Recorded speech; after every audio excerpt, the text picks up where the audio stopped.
Hello. So this is good news for you. I'm the last one before the break. Great.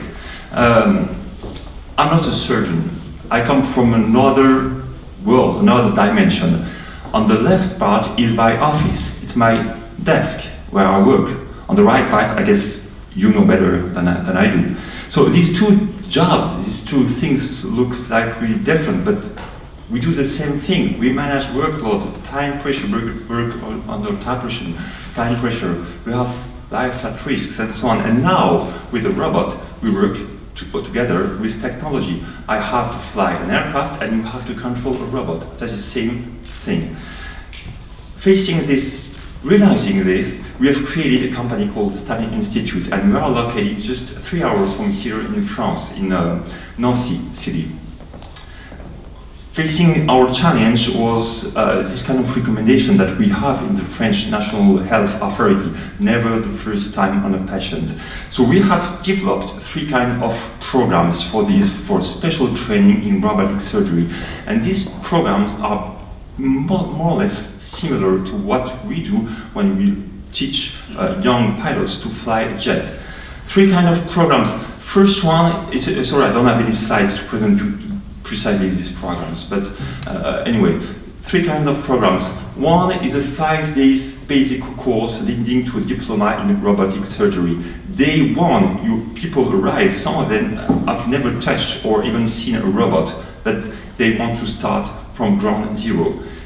They arrive at 8 o'clock in the morning, at 9 they are already on the simulators and working. And on Friday they make an operation, a wet lab, on a pig, a successful one, with being safe and efficient.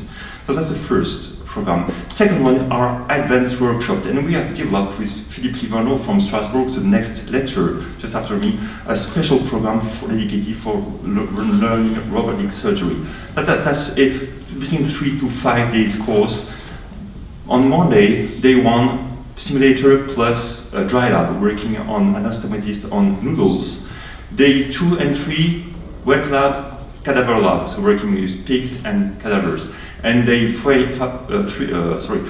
and 5, we do some team training and we do some live case observation. Same thing, 5 days, between 3 and 5 days course. And last one is just on custom. If you want to, we have 2 robots, we have pigs, we have cadavers, we have simulators, whatever, and people come and see us, I want to do this. Same thing, never the first time on a patient, I want to train myself on this, on that procedure. We have the tools, we have facilities. I just wanted to share with you the way we train, the mindset we are in aviation, the mindset we transferred to surgery. For that, we are in view of developing skills, technical and non-technical skills, 3 ways. First, technical, second, team skills, and last one, just individual self-performance skills. Let me zoom in on these 3 kinds of things. Here is our room with 5 mimic simulators, DV trainer simulators. With these instruments, we have a program on our program. This is a program we have to learn robotic surgery. It's exactly the same program that we use to teach young pilots to fly jets. So, ground zero, initial level, you don't have anything, any knowledge, any skills.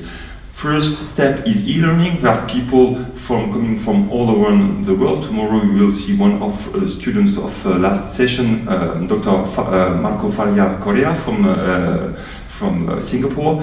And e-learning from Singapore, he already learned all these things at home, all basic things about robotic surgery. Then come simulations, either simulation using this kind of simulators, which are really efficient, and then I count dry lab and wet lab, same thing as simulation, because it's not the real case, live case on patient. And then you have the good level to work on patient. And if you do not practice for several weeks or months, just one simulation session and you have your back at your level. Our goal was to have the equivalent of the first 10 operations without the patient, using simulation. This is something we've learned in aviation. During the Vietnam War, the US Air Force realized that the first 10 flight operations over Vietnam were the operations that were killing people, meaning that if you survived these 10 live operations, war operations, your life expectancy was back to normal. And so we had to train to do something to have these first 10 dangerous things out of war. So US Air Force decided to create like a war but at home in the Nevada desert, and they created conditions which are really similar to live war in Vietnam. This exercise was created 40 years ago and it's still happening now. So getting out of these first 10 cases is what drives us in our robotic program. So first, technical skills, that's mandatory, that's something you have to develop.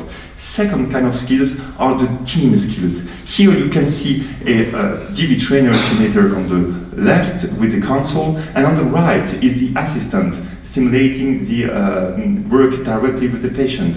And they both computers are linked and they have to do the same job together. What we like to do is we put them on a computer and we don't say anything. We just say, hey, your goal, your task is to do this or that, that's all. And we observe. And usually people do not talk and they just do their skills, their stuff on their own. And the score is really poor. The computer makes an evaluation and the performance is poor. And then we come to see them and say, okay, what could you do to improve your score? Of course, same answer is always the same. Grow, have better technical skills, so train. I say, yes, you have another option. Other option is always the same, just talk, communicate, be synchronized, brief, debrief, and so on. And then they do this with briefing and debriefing, and the score goes like this, higher. The computers do not see or hear, it's just a result, a technical result.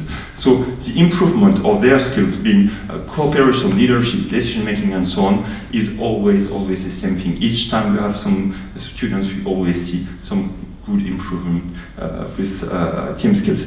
I have a video that can prove you, because I talk, you just have to believe me, I can prove you, it's mainly in urology, but it's same thing for any other kind of specialty. This video will prove you that team skills you can have really better and safe performance just working together.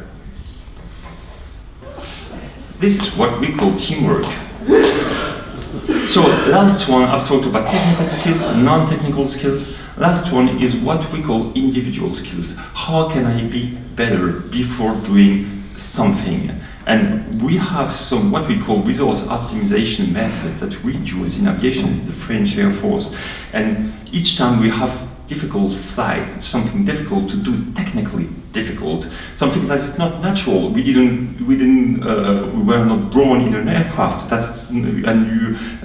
It's not something we learned when we were kids. It's something we learned when we are adults. So our brain is not mechanically done to do this kind of high skills level. So this is, for example, one of the French fighter pilots that makes all the air shows all around the world. And this is just 5 minutes before getting in the aircraft and doing the show. He's rehearsing, simulating in his mind all the movements that he's going to do in the air. Even if he has 4,000 hours of flight, he's really experienced. He still, before each flight, have to rehearse in his head. That's something really, really powerful. So just take 5 minutes before going to the console and just think back your muscle memory, rehearse with your muscle memory just to be ready for your exercise. That's something we strongly encourage, something we always use in the Air Force, in the aircraft.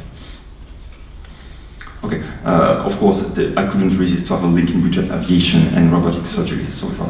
Thank you for your attention.